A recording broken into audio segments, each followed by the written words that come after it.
Hey y'all, it's July 11th, 2026. It is a hot 92 degrees outside, and we're in Charlotte, North Carolina. So I hope you enjoy.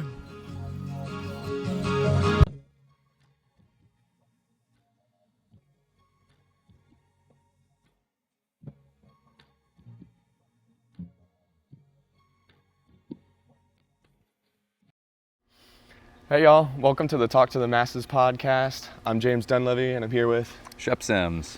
And my goal is to talk to as many people as possible and learn their life stories. So, yeah, how are you today? I'm doing great, man. Dude, my favorite thing about you is your hair. Oh yeah, Yeah. Cool. It's definitely getting out there now. Yeah. Yeah, I think that I don't know. I feel like you've always had the luscious locks. Definitely has always been a big part of my personality. I feel like people tend to approach you a little differently if you aren't totally clean cut. Yeah. I think it goes along well with who I am as a person. I think it fits your personality though. Yeah. Thanks. There's somebody already. No, Sorry about that horn in the background. I can't control that, but yeah. It is what it is. Where are you from? I'm originally from Charleston, West Virginia. Charleston, West Virginia. Yeah. Okay, so where's that in West Virginia? Sure. It's so I don't know if your other West Virginia hosts have showed you what West Virginia looks like on a map, but it pretty much looks like that. West Virginia's smack dab in the middle bottom. And yeah, I loved where I grew up. It was kind of just outside of the city of Charleston, up in the mountains, and we had a great little neighborhood of really, really cool families that were a little bit eccentric, but pretty much everybody in my neighborhood when I was growing up had kids that were plus or minus 4 years of me on either side. So we had just kids roaming the neighborhood. It was a really safe area, West Virginia. Everybody had their doors unlocked all the time. The kids just kind of flowed freely between neighborhood houses. Yeah. My house was kind of situated right in the middle of a couple of houses that you could only get to that were up the mountain, kind of down the mountain. So my house was literally the passageway between everybody. So if you looked out my window at any given time of the day, there were just kind of kids running around in my backyard. Yeah. It was really cool. Yeah. What are some of your favorite memories from that? Well, so my neighbor's house had a big downhill that kind of ramped into a little tiny uphill right at the bottom, and we all had mountain bikes, so we'd kind of cruise down his hill and then launch off this little kicker at the bottom. And none of us really knew how to land, but we knew how to jump. So we could just launch off this thing and go flying. That was really fun. We had big neighborhood flashlight tag contests where we had every family in the neighborhood would gather up at the Santon's house, and they had a big front yard that was kind of the congregating sport area of the neighborhood. That was a big grass yard that was always dirt from people just being out there all the time. Mm-hmm. But the flashlight tags game were so fun because we'd have a couple of parents on either ends of the road to make sure there were no cars coming through, and then literally just dozens of kids that would dress in all black head to toe. And I remember there were a couple of kids that had spots that they'd picked out that they'd use year after year, and nobody knew where they were, and so you'd start the game and then kids would just disappear for 3 hours. And then it was all the parents were getting a little worried, but they wouldn't come out because they weren't ever sure if it was the parents trying to scope their spot or whatnot. It was just so funny because you start the game and then everybody would just disappear. Wait, so did anyone ever actually get left out? No, I don't know. We always found everybody by the end of the night, but there were definitely a couple of kids that you'd restart with a new round, and it was just well, Riley's not back yet. We don't know where he is, but he's just gone. Yeah, he wins this one, but yeah, that was pretty funny. And then just general debauchery. We'd all had Nerf guns, so we'd spray paint them and detail them and color them black, and then have giant Nerf wars where the magnolia buds from my neighbor's tree were the grenades, and we'd launch them over. It was super cool.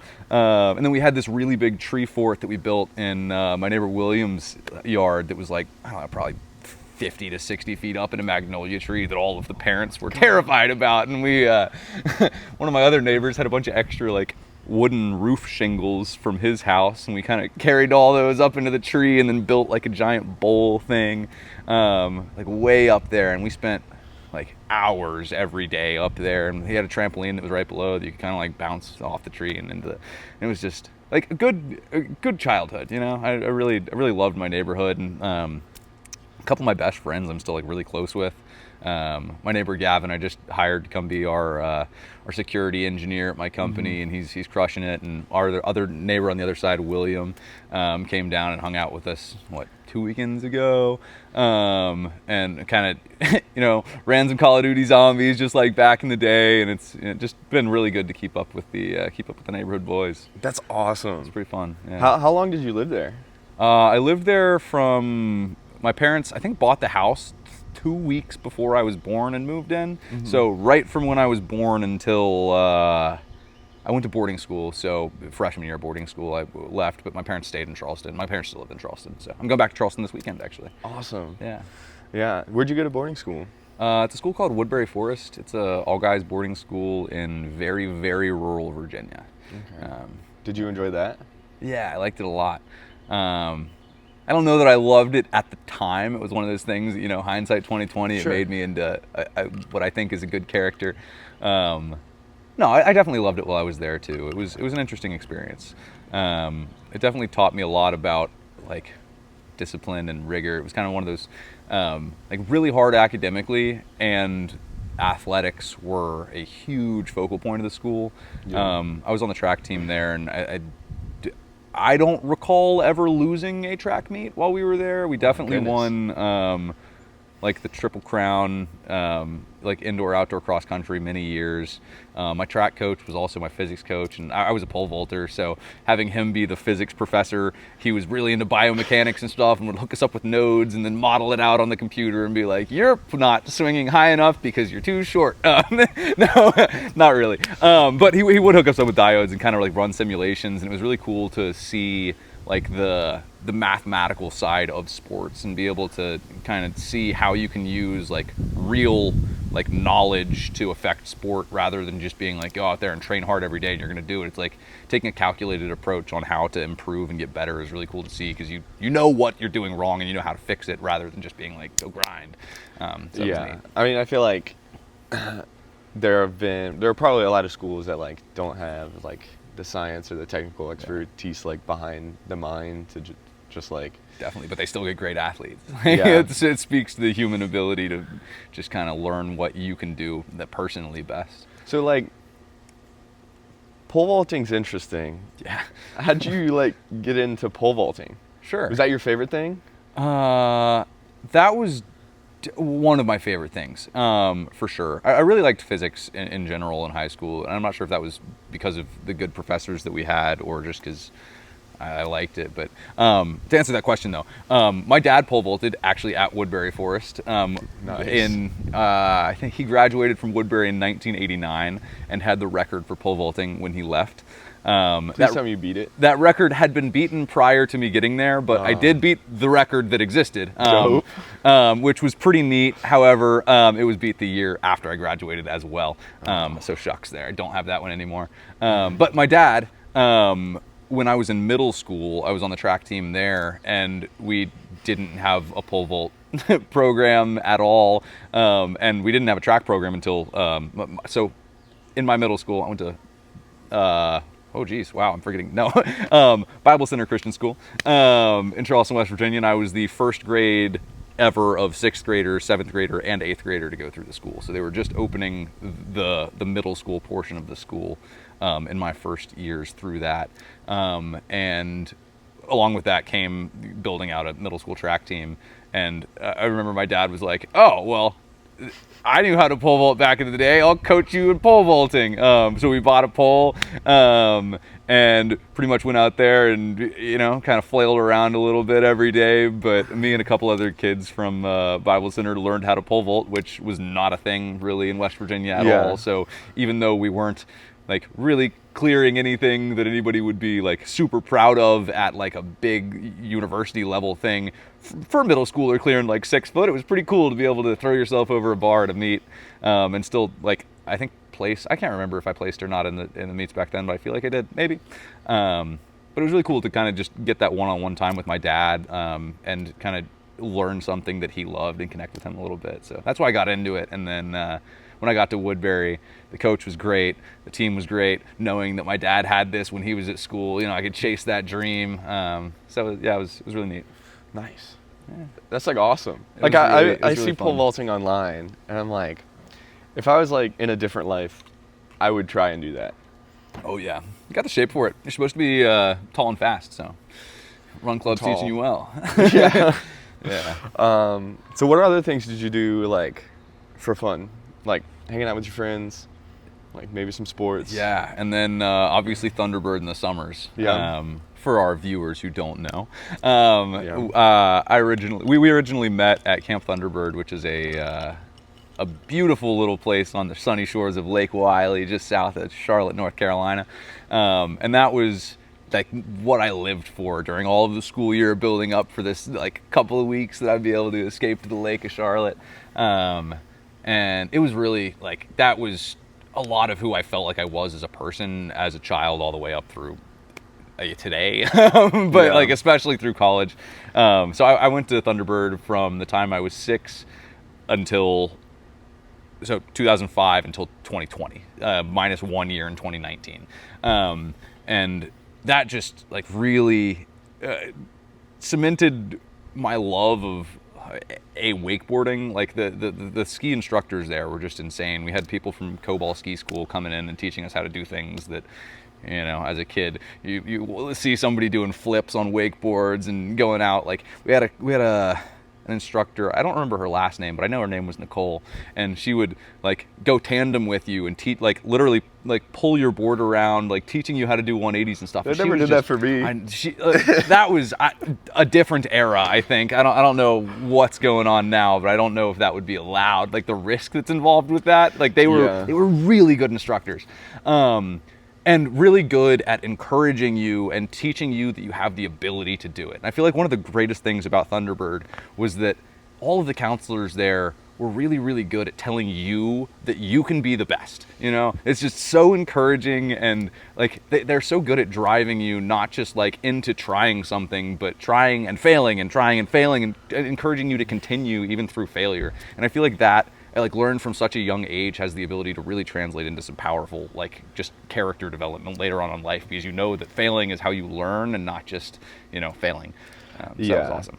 No, I mean I loved Camp Thunderbird. Yeah. That was like, I remember like looking up to you a lot, Oh, like throughout Thanks. my years, and want to be like, damn, you can do like a backflip on a wakeboard. Like I want to learn how to do that. anybody can. You just got to have somebody telling you that you can do it. You have a lot of balls for that, though. Thanks, gotta man. Appreciate it. A little scarier to do now. I'm not made out of rubber anymore, but Yeah. I'll still throw it down every now and then. I'm going up to Alex Service. I don't know if you knew him or not, but he was in my year at Thunderbird, and he's got a lake house a couple hours north of here. So I'm gonna see if I can still throw a flip in 2 weekends. Yeah, I think the 21st or something, a Sunday in 2 weeks, I'm going up to a lake and also wakeboarding. Rad. Or hope to be wakeboarding. Get upside down, man. Well, the thing is, like, we're gonna go behind a pontoon. I don't know if the pontoon has a big enough wake for that. Sure, that could be tricky. So It's been done before, but somebody's had to have done it. yeah, it's cool. But yeah, so you liked Camp Thunderbird, obviously. Oh yeah. Like, what was your favorite part of it, Oh man. other than the wakeboarding? Oh, it's the people. It's the community. I'm still to this day, I think my best friends are people from Thunderbird or Thunderbird adjacent. Yeah, I've got so many friends that I can point to that I'm like, these are my best friends, and then I'm like, dang, it's not just like one person, it's so many people from Thunderbird. I feel like it does such a good job of exposing the best side of you without any inhibitions. Yeah, it was so good at teaching you to just love community, love other people, and really, I don't know, ignore differences and just relate to each other in a way that is purely out of love and respect. And there's something about that place, man. Yeah. It brings good people together, and it creates bonds that last forever. Like I've still got 4 Your bracelets on. Yeah, this one I got my CIT year, which is 2014. Still got 2 bands on from that, and then 2015 and 2016 bands. So this has been on for over 10 years now, 12 years now. Do you still have your bandanas? Oh yeah, I still have my bandanas and wear them semi-regularly whenever we have camp. Like in Charlotte, we have probably 20 people or more from Thunderbird. We get to have get-togethers every now and then, and I might bust out a bandana here and there. Yeah. Show off the double gold. Pull out my red bandana. Heck yeah, man. So for anyone who doesn't know, Camp Thunderbird is an overnight camp. Usually stay for 2 weeks. Some people stay for 4 weeks. Some people stay the whole summer. But it's an overnight camp, and they have, I think they take from 7 to counselor age, which is like college kids. Yeah. But like, you're not a counselor at 7. When you become a counselor at like 16 or 17, and you go around, and they have all these activities like challenge course, wakeboarding, swimming. Like that's where they taught me how to swim. Yeah. But they also had like laser tag, basketball, like horseback riding. They had a ton of stuff. Just about anything that you could want to do as a kid, they've got it there. It's amazing. Yeah. And then they have this point system where if you achieved a skill in, say, basketball by shooting like 3 free throws and knowing all of the rules of basketball, then you get a red card, and that's worth 1 point. And then there's a whole system where you go red, blue, silver, gold, double gold, and every single one of those is increasingly more points. And you collect those over the course of your time at Camp Thunderbird. And then at the end of this session, you can get a bandana, and they collect over time, and then you've got your double gold bandana. I got mine. If you get your gold bandana, you get your name on a wall in the cafeteria, and then if you get your double gold bandana, you get it like again. Yeah. And it's like a huge deal. You get your own fireworks. Your family comes out. If you get your gold bandana, you get to pick your like own entrance for it. The entrances are always so cool. Do you remember yours? Maybe I did Star Wars. I think I tried to do something, and then it was like, you can't do that. Oh, so no. You had the old stage. Yeah, the old amp. And so I was like, I want to crawl. I want to like rappel over the side of it as like a challenge course thing. And then Cool. They were like, you can't do that. Within reason. And so, anything within reason. Yeah. Yeah. But do you remember what yours was? something wakeboard related. I think I just got carried in by a few of my favorite counselors on wakeboard, and then probably did a backflip off the stage at that point in my life. Yeah. don't think the administration was too happy about that. I might have gotten a little bit of chastisement for the for the flip off, but It's whatever. yeah, it was fun. I will say, I do feel like, for me personally, Camp Thunderbird changed over time. Oh, absolutely. Like, it's always been changing now. yeah, but like once I like got into like high school, like that's when COVID really started happening, and so like there were so many things that you used to be able to do that they don't allow people to do anymore. Like you could get away with a lot of stuff, and I know got away with a lot of stuff. Can't be on camera, but no. Maybe. I don't know. Yeah, I definitely. I mean, back in the day, we got no sleep. We'll say that. Yeah. No, I mean I got in trouble a lot, but not because I was like a bad kid or I wanted to do bad stuff. I just like wanted to do everything, and I wanted to like hang out till like 3 a.m. and they were like, yeah, you can't do that. You're supposed to retire with your campers. But keyword is supposed to. Supposed to, yeah, very, very key word there. But I mean, yeah. You got some thoughts in your head. I got some thoughts. Some rules are meant to be broken, others are not. But there was definitely. Can I ask the most trouble you got in at camp? Oh goodness. Yeah. I don't know that I actually got it all that much trouble. They didn't catch me. You're too cool. I know. Yeah. So. I don't know. I feel like a lot of what was kind of frowned upon was just the amount of time that. I don't know. Yeah. I did a pretty good job of being very attentive to my campers while also having a very good time at camp. I will say that. I think that one of the best things about camp is that you have a job that really matters. Like, it is your job to make all of the kids have the best experience possible while you're at Thunderbird. And I think that the more you can lean into that, the more you're going to get rewarded from actually being at camp. And I'm talking as a counselor specifically. As a camper, it's your job to have fun. Yeah, go out, have a great time, make the experience for yourself and your cabin mates as good as possible, sure. But as a counselor, it's really like not just like show up to camp and have a good time like the campers, but you're really guiding an entire cabin and then later on an entire camp of kids towards having like self-respect, having a really good ego, being able to, like I was saying earlier, embrace failure. That does not restrict you from having a really good time on your time off, right? Yeah. And I feel like the time off is where you get to like really form the relationship with your other counselors and maybe get into a little bit of trouble, but also it's the time that you have all of the resources that camp has to offer, and you don't really have to just think about how do I make this better for other people. It's how do I get the most out of my like couple of weeks that you're gonna have as a young person with like boats at your disposal. That's crazy. Yeah. The waterfront there is just such an awesome experience, and like, yeah, I feel like I got in a little bit of trouble for taking the boats out more than I should have, which looking back on is like, hey, that's why I was there. I'm not too mad about that. But there was a lot of, sneaking out at night, moving some things around under the cover of darkness.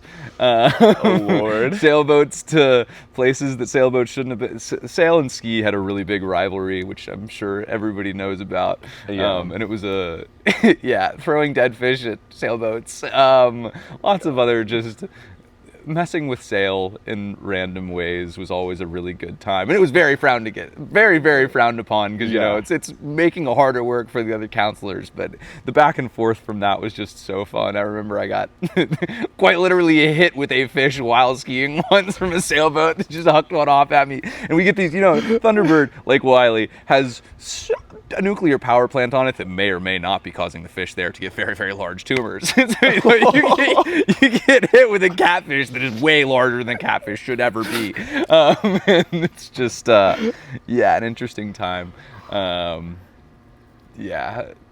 Burying dead snakes on Sail Beach, all kinds of fun things.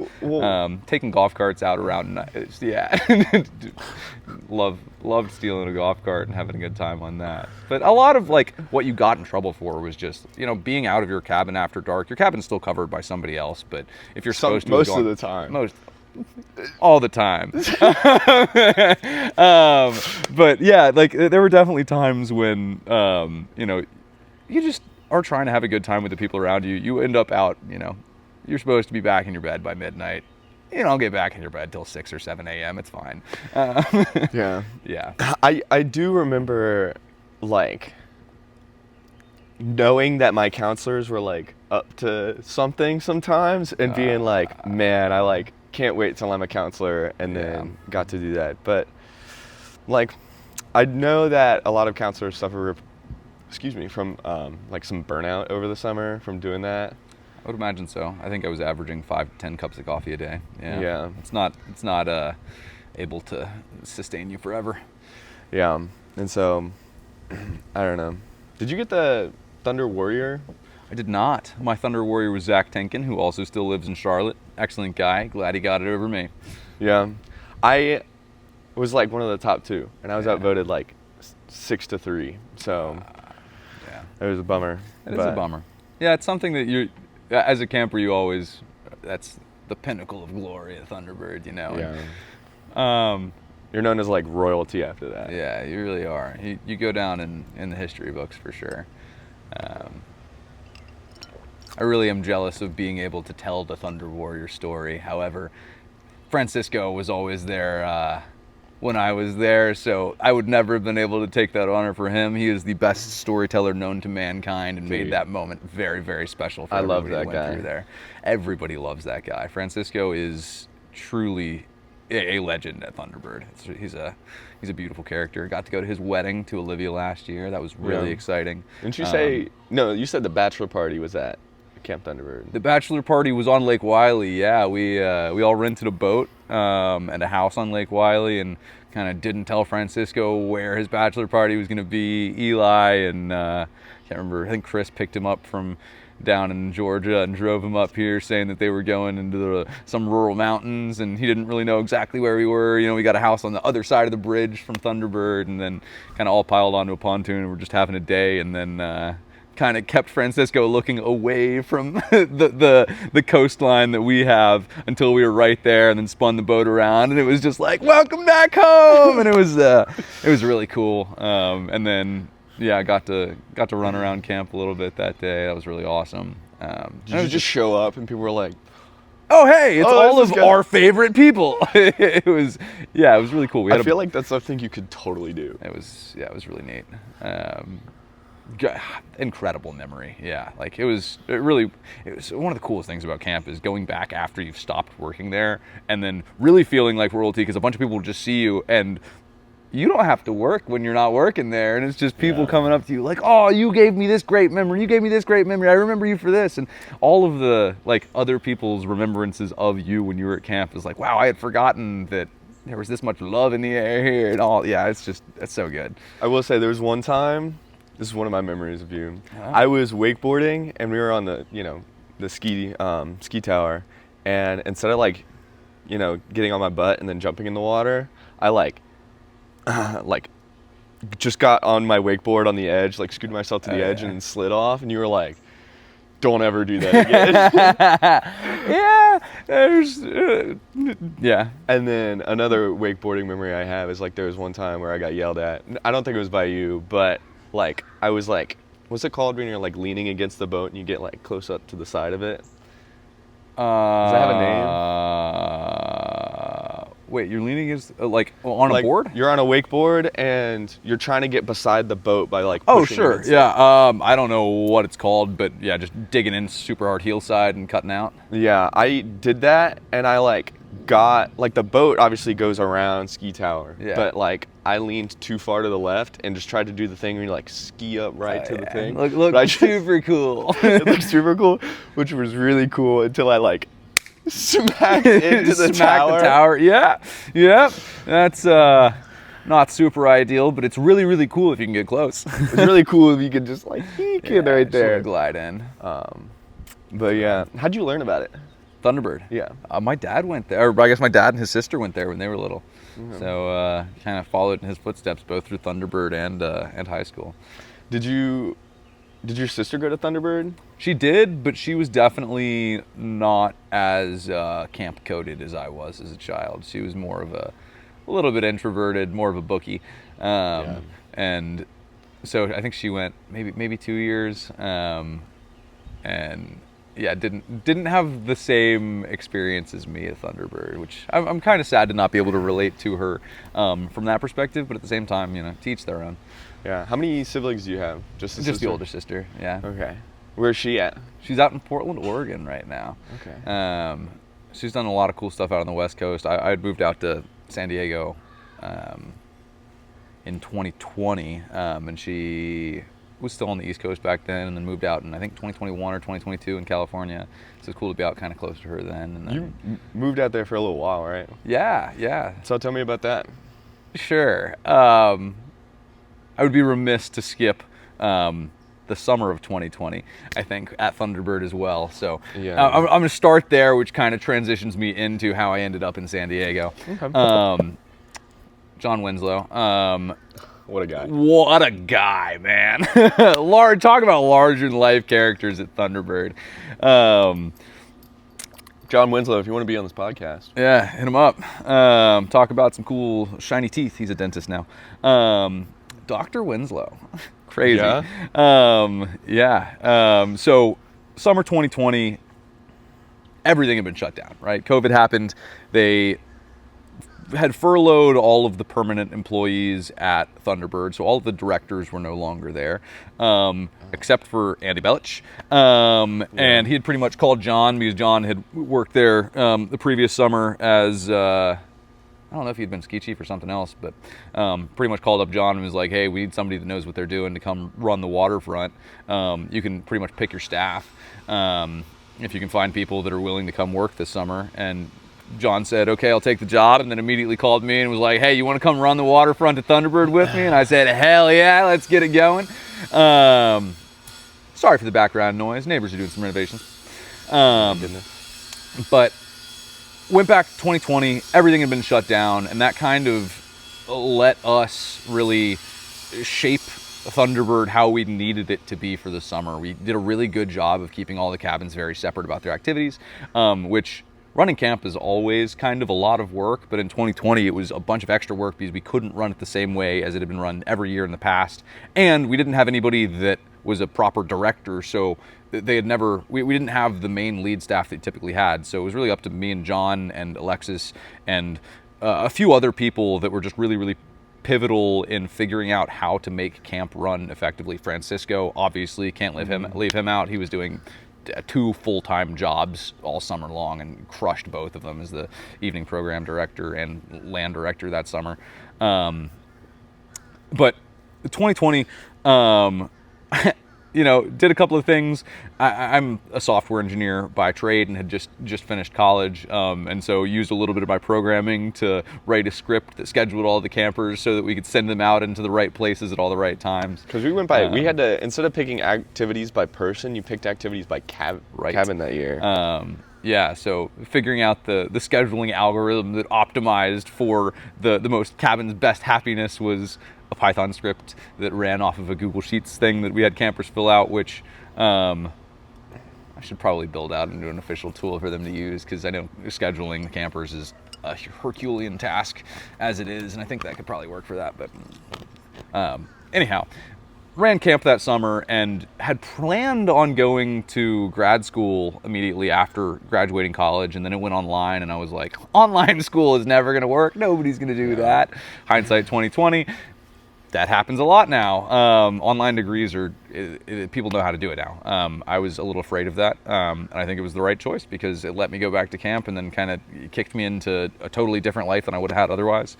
But immediately after camp ended, pretty much didn't really know what to do because I decided I wasn't going to grad school. I'd gone to Thunderbird instead of doing that, and then had never been really further west in the country than one trip to Colorado to visit an ex-girlfriend. So pretty much was like, what am I gonna do? Might as well just go on a road trip and check out some cool national parks, because, you know, staying out in the outside while not being around people seemed like the right thing to do. So went down, like pretty much just started from West Virginia, and then because of camp, I have friends kind of scattered all around the country, and so did a pretty good job of finding people on a route that would show me cool national parks, get to explore the country, and then kind of, you know, just have a good time. So went from West Virginia all the way down through all the states down to Alabama, and then went over to Texas and visited a high school buddy over there, a friend in Little Rock, Arkansas, up the panhandle of Texas. If you want to drive in a straight line for 12 hours, the panhandle of Texas has got you covered. Yeah. What was the most interesting thing on that road? The road? There was a tumbleweed.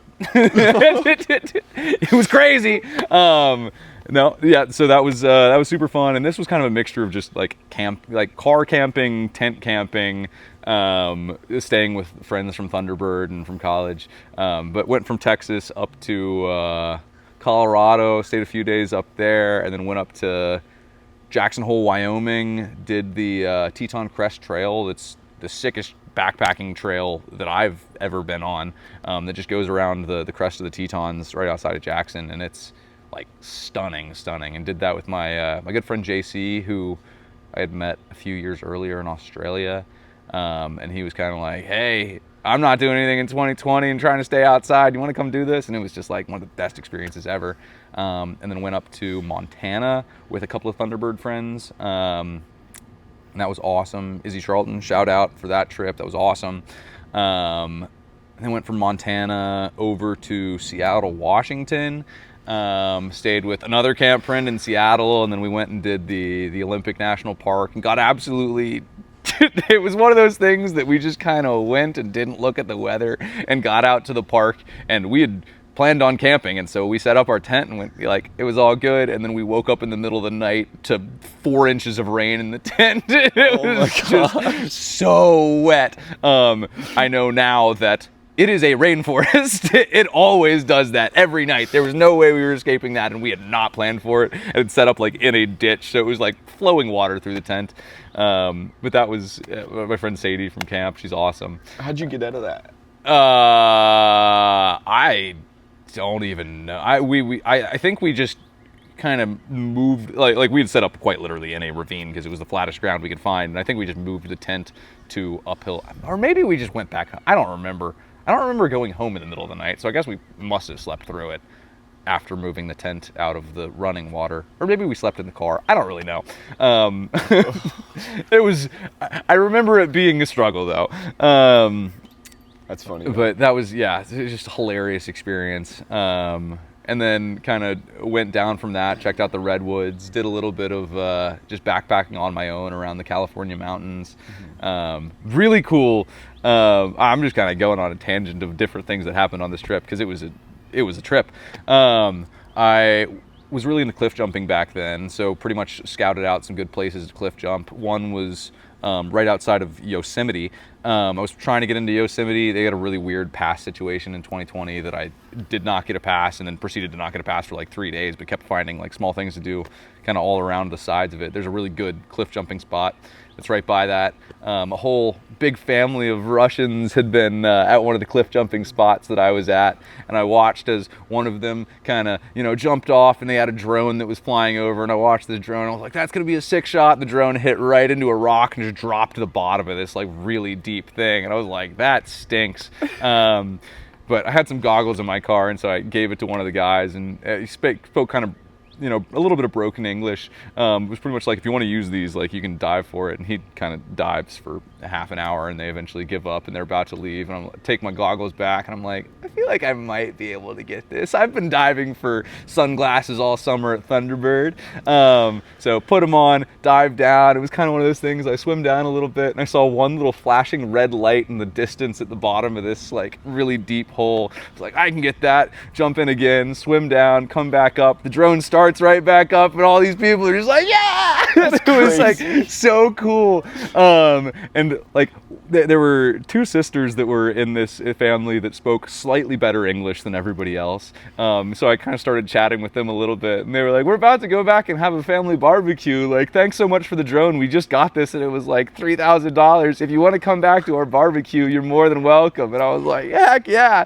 Like, that sounds awesome. I was trying to get into Yosemite, and I've been camping out here for 3 days now, not in Yosemite.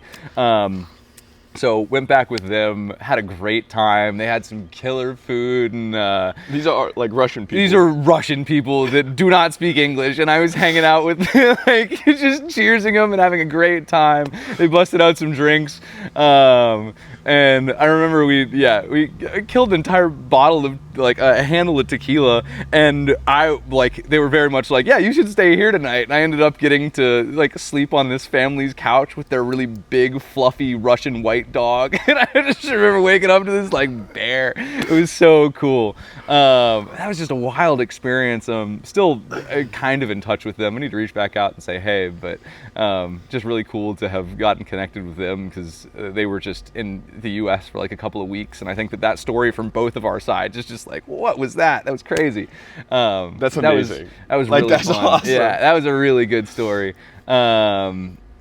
And so that happened, and then kind of continued that trip. Went to Kings Canyon in California for a couple of weeks and kind of backpacked on my own. There's a couple of really good ravines down there where you can kind of find like, 10 to 15 foot cliff jumps. I was really into cliff jumping at this point in my life. I was like, let's just jump off of things. Did you ever get hurt doing that? No, I never have. Thank goodness. I've chipped a couple of teeth, but that's about the worst which is not to say go out and cliff jump. Like, take precautions, always test your landing areas if you are going to do it, because people do get hurt and die regularly cliff jumping. So I'm not saying go do it, but it's a pretty good time.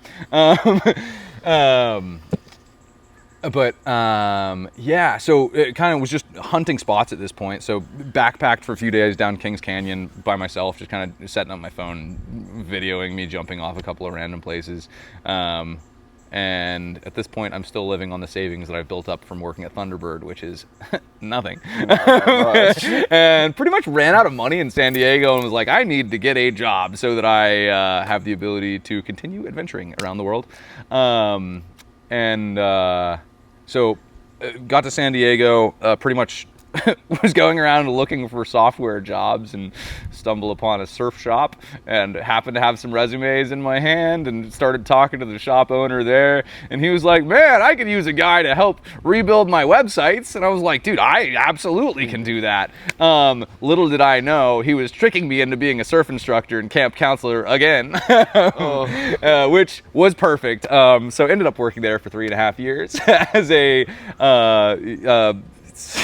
I think it's so funny because I had never surfed before this point, and he was like, well, I can teach you how to surf, no worries. And I go out and I'm a surf instructor for a big group of kids that are all way better at surfing than I am. So I was pretty much lifeguarding and learning how to surf while these kids were ripping. Like, they're all on the surf team at school, you know, like they know how to surf. Yeah. They're throwing turns, they're throwing cutbacks that I still can't do to this day. How closely related is wakeboarding to surfing? It's not. Like, not at all. I say that. It's more related to surfing than maybe mowing your lawn. But if you're talking about any kind of like surfing is all about timing more than anything else. It's about learning how the ocean works. And I've spent all my time on lakes up to this point. So like, I say that. Wake surfing, very similar. Once you're actually up on a wave, it's the same thing. But catching the wave, there's no way to learn how to surf other than to just go out and surf. And, you know, I bought a board right when I moved to San Diego because I was working at the shop. They gave me a good discount on something. So I bought like a little 5.6 shredder, which, hindsight 2020, do not buy a shortboard as your first surfboard, buy a longboard. I think it took me 2 weeks to catch my first wave. It was so bad. Like, as someone who's really good at water sports, I was down on myself, you know, it was so bad. But Thunderbird taught me, try and try again. So eventually got one wave and then two, and then, you know, once you understand how to surf, you can, it falls in line. But that was really fun. And kind of while I was in San Diego, I had this surf gig going on, but I also started a company called Tramigo that was for finding friends to experience travels with whenever you're traveling around. And we kind of had this cool thing going where we were throwing events in San Diego. And I had two great co-founders, Austin and Kelsey, and they had this. They had pretty much built this entire idea and just needed to execute on it. And this was way before you had the ability to vibe code something like you can today. It was, you know, pre LLM, which is pre AI really. And we had a great team of like engineers that were just kind of trying to learn or trying to move out of an old job into programming. So me and some of the other guys taught people how to code, and it was just like a really great experience of learning how to build software and learning how to build a business and manage the relationships with like businesses and customers and figuring out how to promote something that had never existed before. And so like the startup world in San Diego was also just really, really like well established at that point. There's like really good like startup meetups and all kinds of stuff where you could go and meet people, and they would give great advice on how to run a business and how to like get investors and how to like do all kinds of things in the startup world that as a human who had never done business before was just like really pivotal in me learning how to like function as an engineer, sure, but like really as someone who has a like broader picture of how business works, which is not to say that I'm the best businessman in the world now. But I think it definitely gave me an appreciation for how to run a small company, because it was a small company and it tried to run. And that lasted, I don't know, a couple of years, but it was really, really fun. Had a couple of events that like had over 100 people, like just having a good time. We introduced a couple of people that went skydiving the next day. We really did a good job of creating a community in San Diego, and just creating experiences that I think a lot of people look back on positively. So I'm really happy with that went, even though it does not still exist. And that's how I landed in San Diego. Yeah. That was a long-winded story on that, but How long were you yeah. there? I think I was there for about 3.5 years, and yeah, cherished so many relationships with people out there. It is a different world, you know. Everybody there is a lot more laid back than I feel like in a lot of places in the world. It's a lot of people that know how to have a really good time, but are also like trying to build something with their lives. So it's just it's a beautiful scene. I have so much love for San Diego and the people there. So now you live in Charlotte. Yeah. What brought you, I don't want to say back to Charlotte, because you didn't live in Charlotte before you went to San Diego. Yeah, right. So what brought you to Charlotte? Sure. So my grandma was selling this house, and it had some issues with it. So I bought it and have been slowly fixing it up over the last couple of years. And all of my family, I mean, I guess my sister had moved out to, at this point, right outside of San Francisco, but all of the rest of my family lives around the Carolinas. And I felt like, I don't know, my parents hadn't come out to San Diego like at all in the time that I lived there. My grandparents had never come out either, and I felt like I really missed a lot of the family relationship, and so wanted to be back closer to them in case they ever needed help with anything, and just being able to experience a little bit more life with family. I feel like I missed it a lot, so it was nice to move back for that. Obviously, I already knew a lot of people in Charlotte through Thunderbird, so it was a pretty easy transition back here. I was also working remote at that. Oh, I totally skipped a point in my life. I forgot. I moved to Salt Lake City for a little bit in between. Eli Dom, all camp guy as always, had been living with a couple of other camp friends in Salt Lake City. So I didn't actually leave San Diego to move to Charlotte. I left San Diego to go spend a winter skiing. Went to Salt Lake City. Historic winter, like 950 inches of snow. It was like a foot every day, it felt like. It was insane. You'd go out on the mountain, you could throw yourself off a cliff into a free fall, it'd be totally fine. It was insane. So fun. But that's really kind of why I left San Diego, was just to go to Salt Lake City for a winter. I was at that point still planning on going back to Salt Lake, and then Grandma was trying to get rid of the house, so that was kind of the reason I left Salt Lake for Charlotte. It was just kind of a period of my life when I was working remote and didn't really have any ties to a specific place that I felt like I wanted to ground myself for a long term. So figured I'd just travel around a little bit. At that point, I still thought I was going to fix the house up and flip it quick, and then kind of have found to love it a little bit. I like Charlotte a lot. It's not what I expected it to be. I think I pictured Charlotte as a lake city. I realized that it is not a lake city. Nobody would accuse it of being that, unless you live on the lake. But I pictured it as coming back to Thunderbird and being like a wakeboarder again. I don't think that's exactly what it has become, but I'm grateful for what it is now. Yeah.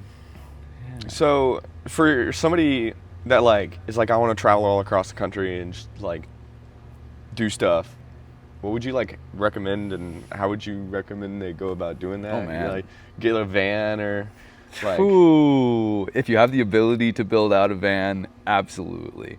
I've got a lot of friends both in San Diego and Salt Lake that have, like my friend, I'll speak specifically about my friend Cole Schaefer, because he's just the coolest guy I've ever known. He's from Salt Lake City, proper incredible skier.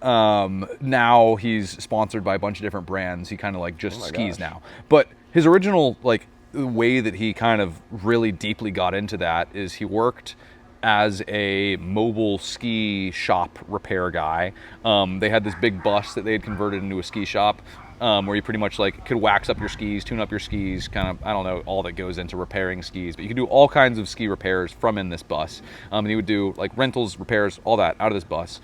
And then the company was planning on getting a new bus that would like, they'd be able to upgrade the shop a little bit. And he bought that shop bus and then stripped out the insides and replaced it with like a queen size bed, put a whole kitchen in there, a little stove, a refrigerator. Dude like learned how to properly like build pretty much a house inside this thing, and he made it so beautiful. And he would just winters in Salt Lake and then take the bus and drive it down to San Diego, surf for the summer, go back to Salt Lake, and has been doing that. Worked at the OB Surf and Skate, which if you're in San Diego ever, check out Ocean Beach Surf and Skate, best surf shop in the world. first surf school in the continental U.S., obviously not including Hawaii, possibly in competition with PB Surf Shop, but we like to believe it's OB. So yeah, but having him with that bus, I've taken a bunch of trips with him in that bus, and it is such a fun experience to be able to live out of a bus, and like relatively cheap. You're not paying rent. There's a lot of places in California that will just let you park your bus and kind of like live out of it, which if you're trying to be a surf bum, it is the coolest thing to do in the world. If you can find a job at a good surf shop, surf shops are kind of the same thing like Thunderbird. It just gives you a great community of people that are outdoors all the time and always stoked on life. Like the surf culture is just absolutely beautiful. Obviously there's some like local hardos every here and there, but for the most part it's just a lot of people that are out in the water to have a good time and like stay in the sunlight and just be fit in nature. It's beautiful. But to your point about traveling, I think there's like a lot of different ways to do it. There's no one set, like this is how you travel around the world. Everybody has their own path into it. I think the first thing is just be willing to get outside of your comfort zone.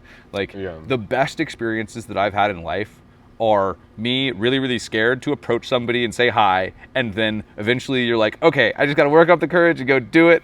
And it's like when you're alone in a new area, the best way to like experience the area is not to go on Google and say, what are the fun things to do in Salt Lake City? It's to go to a random bar, approach a random person and say, hey, what's your favorite thing to do? I'm gonna go do it tomorrow. Or you wanna do it with me right now? And there's so many things that have happened in my life that have just been from moments like that, where it's like I roll up to a gas station in a new town. I don't know what's going on. Like, hey, like what should we do? And they just give you a random recommendation that you would never find on the internet. So like when you're traveling, don't plan these expensive trips to go stay in the nicest Airbnbs. Go somewhere, ask the locals what they do, and then go do that, because that's where you're gonna find the coolest stuff. If you have the ability to get a remote job, like I'm a software engineer, remote software engineering is possible nowadays. I know when I was living in San Diego and then Salt Lake and then all the way to here, I had a remote software job that kind of let me, funded those travels. But there's a bunch of different ways to do that.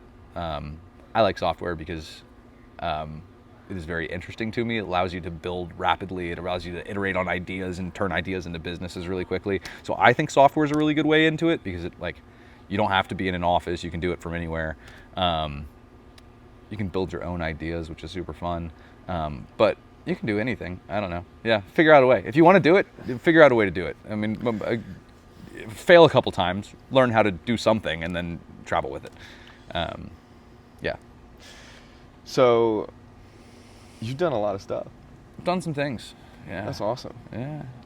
Where do you want to, like, is there anywhere out of the country that you want to go and do? Oh yeah. You said you had a friend from Australia. Yeah. So I awesome. studied abroad in Australia when I was in college for a semester, and met some really incredible people. What part of Australia? I was in Melbourne. So Melbourne. yeah, I spent about 6 months there. It was really cool. Had joined the surf club there, but did not learn how to surf with them. It was a party club that occasionally surfed, which at this point I still had my long hair, and everybody assumed that I was running the club, and I did not know how to surf. It was funny. We went on a trip where we stayed in like that surf. Lifeguarding is a sport in Australia, which I think is very interesting. What do you mean by that? I mean, they have lifeguarding competitions. It is one of the largest sports in Australia, actually. There's something like 98% of Australians live within like 5 miles of a coast. Yeah. And the rest of it's just desert. The rest of it is just desert and kangaroos, and then Tasmania with everything that can kill you in the world. But we joined the surf club. We went on a trip. We were staying in this like big surf life. What's it called? Surf Life Rescue Club. I can't remember what it's called. But they had this massive like structure that was for lifeguard competitions that was not, they weren't in season, so they rented it out to the surf club, and we went there. I remember waking up and looking out over the waves with a coffee, and somebody came up to me and was like, hey man, you're in charge of this, right? You know where we're going today? And I was like, I don't know what we're doing here. Sipping on coffee. 5 minutes later, hey, you're the guy who runs this, right? No, I don't know what's going on. Just people coming up to me like time and time again. It's like, oh, you're in charge of this, right? I was like, no man, it's just the hair. It's just the hair. But that was really fun. Met a couple of people there that are still like lifelong friends that are just awesome people that were like shredding the sickest places in Australia. That kind of took me on side trips because there's a lot of people in the surf club that were just there to party, and then there were some people that were really, really good, and they would kind of take like smaller groups out to go strike mission some of the better waves. So it was really cool to be a part of that. Yeah, but the people from Australia, a lot of Americans were studying abroad there, and the study abroad community was like pretty tight. So met a bunch of people there that since coming back to the States have tried to stay in touch with. And like I mentioned JC earlier, who I went on the Teton Crest backpacking trip with. He's awesome. Still does some rad adventures. I need to get back out in the wilderness with him again. But people out there, people in California, there's a lot of good characters that I've met from Australia that have just translated into kind of staying in touch with them later in life. That's awesome. Yeah. So, are there any other countries you want to go to? Have you ever Oh been to yeah, like, Europe? yeah. And... So I've never been to Europe. I'm going to Berlin to run the Berlin Marathon in September. Awesome. Awesome. Yeah, you need to get my miles up for that. Yeah. But doing Oktoberfest after the marathon, which hopefully the legs still work for that. But really excited for that. Beer's great for carbs. Beer's great for Carb carbs. loading. This is true. Studied Italian when I was in college, so would really like to go to Italy. Obviously, there's just so much history in Europe. Would love to go. Just I don't know how to spend more time in Europe, but definitely need to at some point get a backpacking trip in over there and just explore. So I know, like, it's very common for Europeans to take a couple of years and just go explore Europe as a backpacking thing. And I don't feel like that's as common in the US because we're so like, you need to get a career and go do life now. Whereas I feel like Europe has a little bit more laid back vibe to it, where it's like encouraged to go learn about yourself through travel. And I really wish the US encouraged people to do that more because it's absolutely achievable. And you just need to commit to it. Well, I also feel like Europe has like when I talked to some of the German people at our run club, Sure. They were like, yeah, you just move from country to country like they're states. Yeah. Like you just drive from one place to another. And so I feel like there are many more cultures in such a like such a smaller space. Because I feel like America is so big that it's just... I mean, you can drive in Texas for 14 hours and still be in Texas. Yeah, whereas you do the same thing from like Luxembourg and you're in 15 different countries in the same trip. Yeah, I figure out how to specifically go backpacking in Europe. Buy a one-way plane ticket. Figure out how to just go over there. I think that's something that everybody should do for the sake of learning culture. Like I said, I've never been to Europe. I can't say that I've done that, but hypothetically speaking, something that everybody should do. Well, you will soon, so. I will soon, yeah. Definitely looking forward to that trip. Have you been to Europe?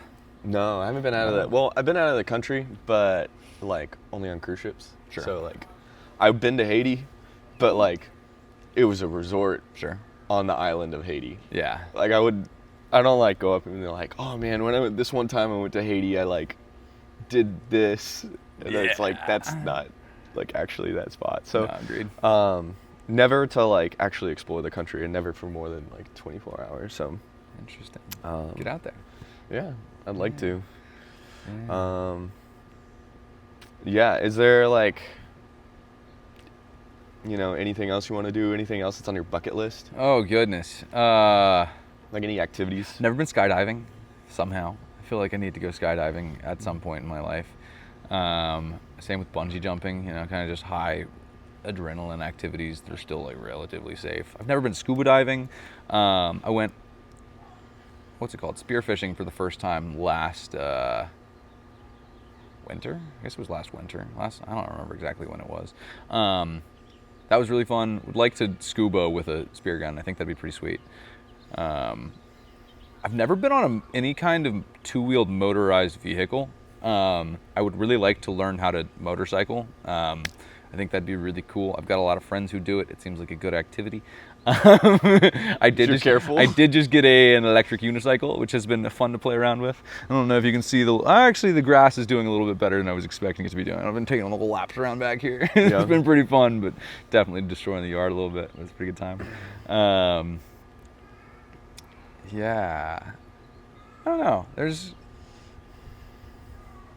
I'd like to properly backpack Europe. I don't think that this Berlin trip is going to be that. I think it'll be, a couple of weeks, but not the proper couple of months where I can just go like fully dive in and explore. I did go to Japan a year and a half ago or so, again with somebody from camp, like it always is, and really enjoyed that, but had pretty much been Duolingoing Japanese for about a year before going, and felt like I could kind of order in restaurants and kind of converse from a very brief level, but I think it would be very, very cool to like properly learn a language and dive into a culture somewhere.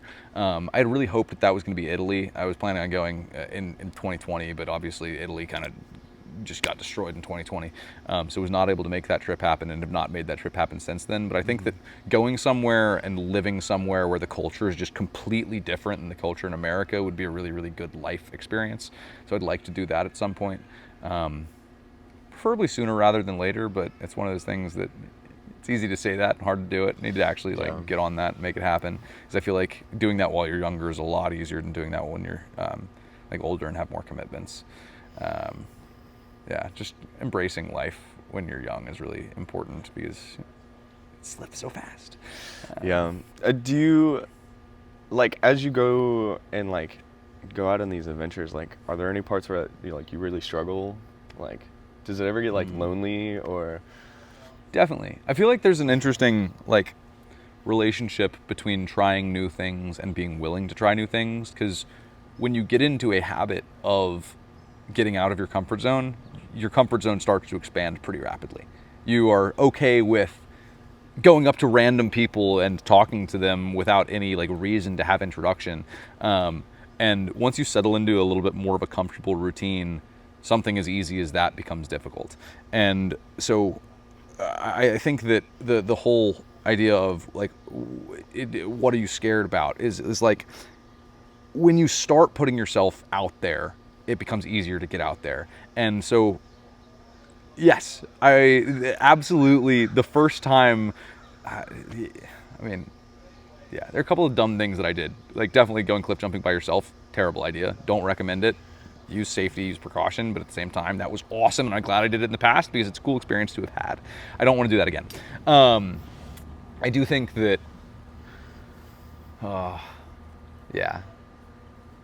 like, figuring out how to not be afraid of introducing myself to people again. Like, I feel like I was really good about that at some point in the past, and I don't know that that's quite as easy for me anymore. I feel like I've gotten a little bit comfortable with, I've got so many good friends and I'm so comfortable with them, but would like to figure out how to bust the comfort zone open a little bit more again. Yeah. Well, that's amazing. Is there anything else you want to add? Like, is there any other like life story you want to add? Oh goodness. Before we wrap up? Nah, that's everything for me. I will say thank you so much for doing this. I think it's really cool to kind of get people to, like, I haven't really talked about my experiences from 2020 to 2023 in quite a long time, and I feel like kind of just thinking about that has reinvigorated my desire to expand the horizons a little bit. I feel like like I said, got comfortable in Charlotte. I've got a lot of really good friends here. They're awesome people here, but getting out of your comfort zone definitely teaches you a lot more about yourself, and I think that looking back on your past and realizing what you love about the things that you've done in the past is really important for like learning how to like know what to do to make yourself feel good. So definitely gonna go try to plan some cool trips in the near future. So thanks for this. Yeah, appreciated it. That's a lot. Awesome. Yeah. Well, thanks for coming on. Thank you so much. This is really cool. Yeah. All right, that's about it for today. Thank you, Shep, so much for coming on to this podcast with me. Make sure you like, comment, subscribe, share, do all the things that you know to do. And thanks for watching. Oh, and don't forget to donate to St. Jude. Bye-bye.